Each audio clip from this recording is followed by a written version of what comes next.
नौजवान चाहता है कि सेना बने, नौजवान चाहता है कि वीर बने।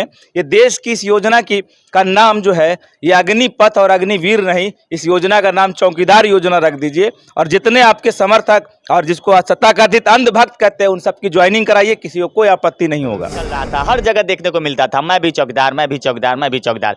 जो 8वां फेल है वो भी चौकीदार था, जो रिक्शा चला रहा था वो भी चौकीदार था, और जो फालतू घूमता था वो भी चौकीदार था, जो पागल था वो भी चौकीदार था। इसका लिखने का इंटेंशन क्या था ये बताइए। देखिए, कभी इस देश के प्रधानमंत्री ने कहा मैं चौकीदार, मैं चौकीदार, और उनके सारे अंधभक्तों ने लिखना शुरू कर दिया मैं भी चौकीदार, मैं भी चौकीदार, मैं भी इस चौकीदार। तरीके से उग्र प्रदर्शन में पूरे भारत के एकमात्र राज्य जो बिहार है सबसे अधिक यहाँ पे नुकसान पहुंचा है, रेलवे के तो अधिक पहुंचा है। इससे आप किस नजरिया से देखते हैं, और ये जो उग्र प्रदर्शन में हुए नुकसान से आप खुश है या नाराज है ये बताइए। अब एक बात जो आप पूछ रहे हैं ये बात आप सरकार से पूछिए कि सरकार को ये बात पता था कि नहीं था कि बिहार देश में सबसे ज्यादा बेरोजगारी कहाँ, बिहार के अंदर। और अगर नौजवानों के पेट पर लात मारने की बात आएगी तो सबसे ज्यादा प्रदर्शन बिहार में होना स्वाभाविक। लाठी और गोली और डंडे से पत्रकारों का गला दबाना चाहता है, नौजवानों का गला दबाना चाहता है, विपक्ष के लोगों का गला दबाना चाहता है। और जन अधिकार पार्टी इन सभी पत्रकारों के साथ कंधा से कंधा मिलाकर खड़ी है। बीजेपी के बड़े नेता आकर कहते हैं कि सिक्योरिटी गार्ड की नौकरी देंगे। ये देश का नौजवान, देश का सैनिक का सम्मान आपकी नजर में इतना है कि आप उसको सिक्योरिटी गार्ड समझते हैं। देश के सैनिक का सम्मान आपकी नजर में इतना है कि आप उसको कहते हैं कि बाल काटने के लिए इसको तैयार करेंगे, इसको कपड़ा धोने के लिए तैयार करेंगे, इसको प्लम्बर बनाएंगे, इसको इलेक्ट्रिशियन बनाएंगे। अग्निवीर बनेगा अग्निपथ से। 4 साल बाद वो लोग अग्निवीर बन के घूमेंगे, उनके नाम के टाइटल के पहले जो टाइटल अग्निवीर हो जाएगा। तो इससे बड़ी बात क्या हो सकती है, ये बीजेपी का कहना। उसके आगे एक और टाइटल जोड़ दीजिएगा ना कि वो कपड़ा धोने वाला अग्निवीर बनेगा, कि वो बाल काटने वाला अग्निवीर बनेगा, कि सिक्योरिटी गार्ड वाला अग्निवीर बनेगा, कि प्लम्बर वाला अग्निवीर बनेगा।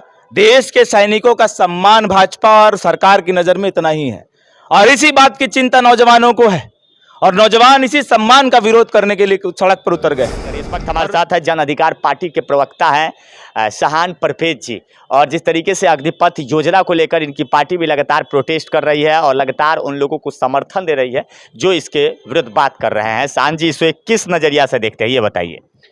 देखिए, बहुत स्पष्ट नजरिया है कि ये जो योजना अग्निपथ योजना सरकार के द्वारा, केंद्र सरकार के द्वारा लाया गया है, जन अधिकार पार्टी मानती है कि केंद्र सरकार जिस प्रकार से रेलवे और अनेक विभागों में रोजगार के नाम पर दलाली शुरू कराई है, अब सेना में दलाली बर्दाश्त नहीं करेगा युवा, और जन अधिकार पार्टी देश के युवाओं के साथ खड़ी है।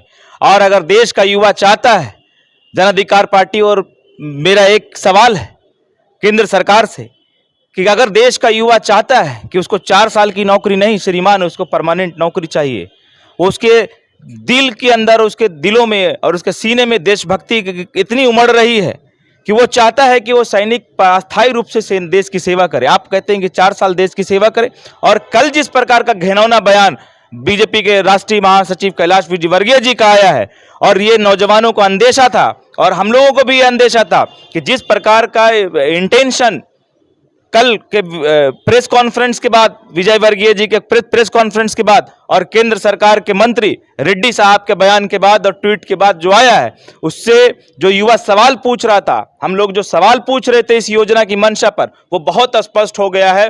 मंत्री जी कहते हैं कि अग्निपथ योजना के बाद जो बचे गए लोग वो 4 साल के बाद क्या करेंगे, ये सवाल देश का युवा पूछ रहा था, ये सवाल देश का विपक्ष पूछ रहा था। तो उन्होंने स्पष्ट कर दिया कि किसी को प्लम्बर बनाएंगे, किसी को इलेक्ट्रिशियन बनाएंगे, किसी को बार बार बाल काटने के लिए बोलेंगे, किसी को धोबी कपड़ा धोने के लिए अब बताइए कि मंत्री जी किस प्रकार का आपका रवैया है देश के सैनिकों के प्रति, देश के युवाओं के प्रति। आप कितना नीचा दिखाना चाहते हैं जब देश में प्रदर्शन हो रहा है, अधिकारों को लेकर, नौजवान नौकरियों को लेकर प्रदर्शन कर रहे हैं, आप नौजवानों को उस्काने का काम कर रहे हैं, आप नौजवानों को प्रोवोक करने का काम कर रहे हैं। कैलाश विजयवर्गीय जी कहते हैं कि बीजेपी कार्यालय में सिक्योरिटी गार्ड रखेंगे। क्या देश का नौजवान इसलिए नौकरी सेना में जा रहा है कि वो आपका सिक्योरिटी गार्ड बन सकेगा? क्या वो देश का सैनिक इसलिए बनना चाहता है देश का नौजवान कि आप उसे कपड़ा धुलवाने का काम करेंगे, आप उससे बाल कटवाने का काम करेंगे, आप उसको प्लम्बर बनाएंगे? ये देश के सैनिकों का अपमान है, ये देश के युवाओं का अपमान है। और जन अधिकार पार्टी ये मांग शुरू से कर रही थी कि सरकार की मंशा इस पर स्पष्ट नहीं है। इसके राजनाथ सिंह जी, रक्षा मंत्री भारत सरकार के, लगातार शगुफा छोड़ रहे थे ये कर लेंगे, वो कर लेंगे, ये हो जाएगा, वो हो जाएगा, ये समझ नहीं पा रहे। कौन नौजवान, ये लोग कह रहे थे कि नौजवान समझ नहीं पा रहे हैं, गुमराह हो गए। अब बताइए कि नौजवान गुमराह है कि आप जो स्टेटमेंट आपके मंत्री और आपके राष्ट्रीय महासचिव जो दे रहे हैं वो गुमराह है।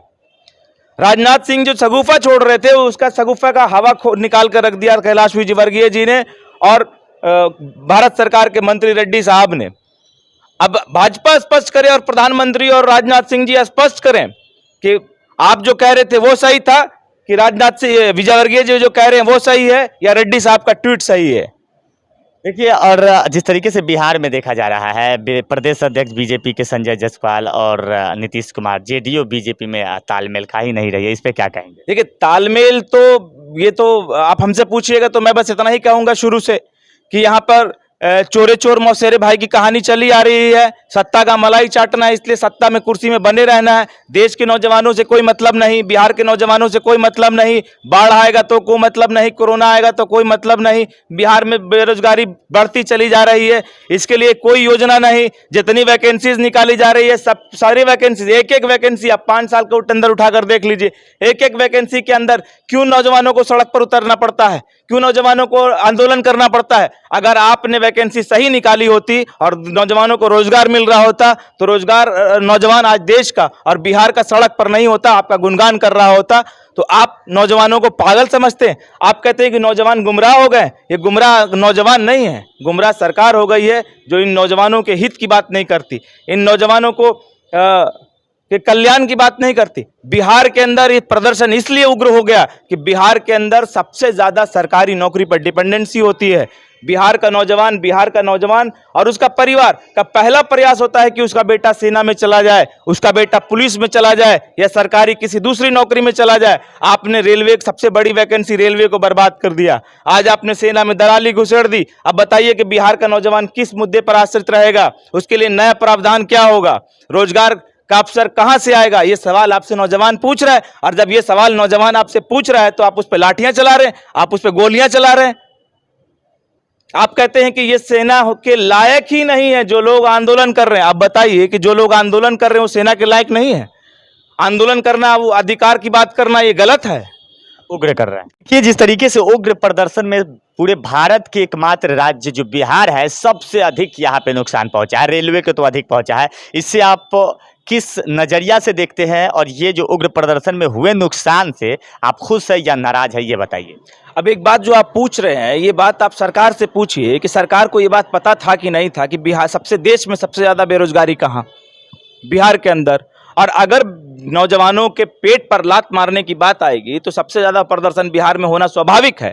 और ये बात सरकार को पहले से पता नहीं थी क्या? सरकार सो रही थी जब सरकार ने नौजवानों का रोजगार छीन लिया? और आप पत्रकार महोदय कहते हैं कि देश का करोड़ों लोगों का रोजगार छीन लिया गया, पेट पर लात मार दिया गया।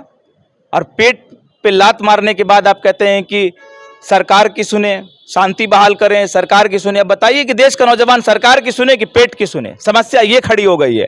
आज आप कह रहे हैं नौजवानों को, आप नौजवानों से वार्ता करने को तैयार नहीं है। जहां पर सरकार को वार्ता करनी चाहिए थी वहां पर सरकार प्रोवोक कर रही है। सरकार के बीजेपी के बड़े नेता आकर कहते हैं कि सिक्योरिटी गार्ड की नौकरी देंगे। ये देश का नौजवान, देश का सैनिक का सम्मान आपकी नजर में इतना है कि आप उसको सिक्योरिटी गार्ड समझते हैं। देश के सैनिक का सम्मान आपकी नजर में इतना है कि आप उसको कहते हैं कि बाल काटने के लिए इसको तैयार करेंगे, इसको कपड़ा धोने के लिए तैयार करेंगे, इसको प्लम्बर बनाएंगे, इसको इलेक्ट्रीशियन बनाएंगे।